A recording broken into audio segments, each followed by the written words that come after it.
to medical marijuana as a medicine for the human beings. Well, just generally speaking, hemp cannabis is a medicine for the earth, and we're a part of the earth, so therefore that's the form of medicine it would provide for us. But I also think, so in terms of it as a drug, and use it as a drug, because everything is about perception and how we perceive, but it's medicine.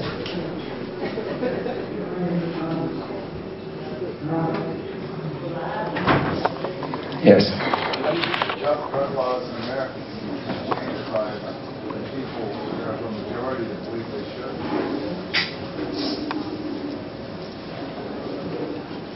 How do I think the drug laws of America should be changed by the majority of the people who think they should be? Democracy. How can we get involved and actually represent who we are, which is, you know, in my case, living in America, but, you know. Well, I mean, frankly speaking, I don't think that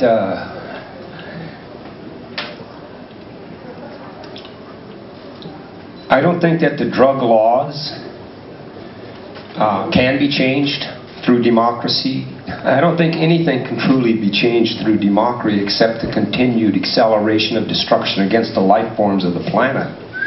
All right, but other than that, I think all the rest of it's a lie to make us. It's a lie to get us to believe we can change through it, and in that way it can continue to eat.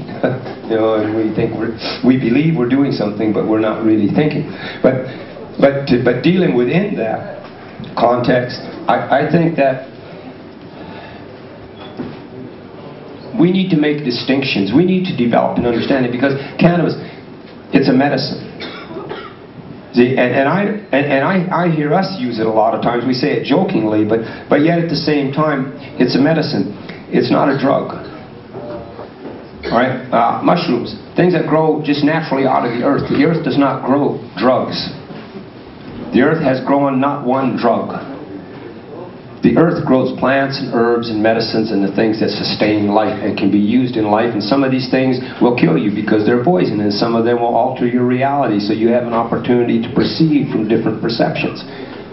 But the earth does not grow drugs. And I think that we need to make that distinction, because for the people that want to see, let's say, the marijuana laws and these types of laws, see, I think we need to change our terminology and make the distinction. All right, but because it's an understanding we need to have, as much as them. And whoever the other side is, we truly need to understand. When we say it's a medicine, you know, we need to understand what that truly means. Not to just use a terminology because it helps us rationalize some goal we want to achieve. We have to understand that it truly is a medicine. Then we synchronize the reality of our power with the energy or the power that comes from this medicine. But my approach would be, dealing with the legal, political systems and things, my approach really would be to make that distinction. Let's make an understanding about this, that, you know, that and the medical marijuana people have come the closest to it, defining it as a medicine. But I think that defining medicine needs to go further, because the deal is, I know a lot of people that use marijuana as a medical marijuana, but you know, and this is no quarrel or anything. I don't think it's right or wrong. I just think that there's a lack of synchronization when we take medicine and we use it beyond the point of medicine. You know, because even you go to the drug medicines, if you use those medicines beyond the point of medicine, it messes you up. It's medicine. There's a balance in how the medicine is used. But to address these laws, I think, serious, realistic thought about these things, and I think that, this will start to undercut their thing. Because, you know, the majority of the people in America, they don't care. You know, this polarization and all this Nazi division, this Nazi labeling and dividing and all this hate that's being promoted in America. But if you look at the broad majority of the American people, they don't care if you smoke pot.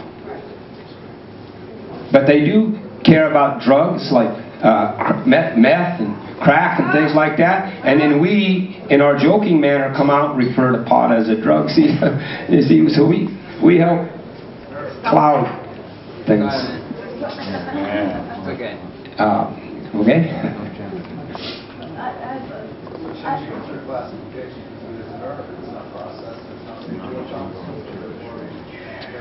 change the terminology, somewhere take it out of the context that where it shouldn't be. See, Gray market, drug.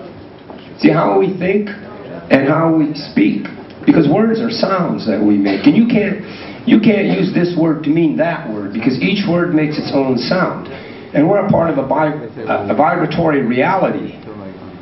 I mean, thought. We project an electromagnetic vibratory energy. Well, when we speak a word or make a sound, then we're entering into a vibratory energy with the sound that we make. And each word makes its own sound, so each sound has its own vibratory effect. So you can't. So it's difficult to take. I mean, and we do it. I do it. But when I'm talking about pot, I may use the word drug. See, well, I'm causing an effect. But if I just said marijuana, right? Then or pot or whatever. But anyway, yeah. On the origin of the word drug was from the Dutch to drive. In the old days, they only had the dried herbs as their drugs, like drought. So that's where the word comes from. But now it's come to mean something bad, where it's all the medicine we used to have. Yes, I understand. The word changed and the meaning changed. Somebody changed the meaning through the generation. Cigars. Sir, excuse me. I think that oftentimes marijuana is used. I use it as to numb myself, because it's so disgusting what's going on in the world, and I'd like to approach it in a completely sober way where I could, comfortably take part in something that would make a difference. Something that we all, would actually make a difference, but that's hard to find. And so sometimes I go to the coffee shop and I do ask for the strongest shit they have, not because I have a medical problem that needs treated, because I want to treat my brain, to numb it from the reality or whatever seems to be the reality. You know what I mean? More